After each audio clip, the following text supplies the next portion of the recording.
What do web giants hope to accomplish with the blackout that Emily was telling us about? My guests are Hemanshu Nigam. He is the founder and chief executive of SSP Blue. That's an advisory firm for online security. He's also the former co-chair of President Obama's Online Safety Technology Working Group, also a former federal prosecutor.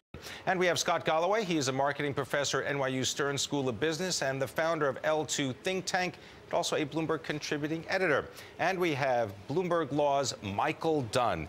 All right, Michael Dunn, explain what is the legal sort of machinations that are going on here. Anti-piracy, I mean, it sounds like it'd be very difficult to be against anti-piracy laws. That's right. And the people who are against these particular bills, the Protect IP Act in the Senate and the Stop Online Piracy Act in the House, they claim they're not against fighting piracy. What they're against is the way these bills would go about doing it. Who would bear the responsibility for policing for online piracy, and who would bear the liability for that piracy once it's out there? So what are they really debating right now? I mean, if you're an internet user and you go to Wikipedia, or if you go to Google and you type in a particular search query, what is at stake? Well, the way that Google and Wikipedia and other similar sites see it is that they're more indexers. They provide links to information, or they provide user-created content, and they don't believe that they should be responsible for policing copyright infringement of that content that they're sharing. So Google doesn't believe that it should proactively have to scan the results that it's providing to searches to see if they're sites that are dedicated to infringement.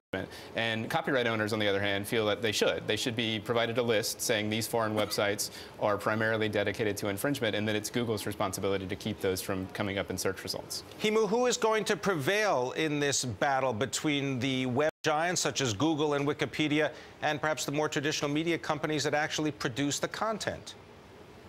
Well, I think at the end of the day, what's interesting is, and Michael just said, the copyright owners versus Google. The reality is everybody is an intellectual property owner. Everybody is a copyright owner, which is why I find this whole battle rather interesting, because having been the vice president of MPAA's Worldwide Internet Enforcement Department when movie piracy was first hitting, the greatest challenge I saw was how do you take down a foreign website dedicated to movie piracy or anti-piracy or counterfeit goods for that matter. And I think the real crux of this battle or issue is really centered around what does the legislation say? And what it's actually focusing on is trying to stop foreign companies from setting up shop in safe havens across the pond from the United States or somewhere else where companies in the U.S. who own that copyright can't get to them. And what I think is the real focus here is, are they dedicated? Are they foreign? And is a judge making a determination that says, hey, Google, you have to stop the index of this? And if you really put it in the real world perspective, which is what I try to do, think of it this way. There's a house that has tons of illegal and counterfeit stuff that's even dangerous to consumers. A judge decides that. And now it's saying, hey, don't hold up a sign giving everyone directions to that location.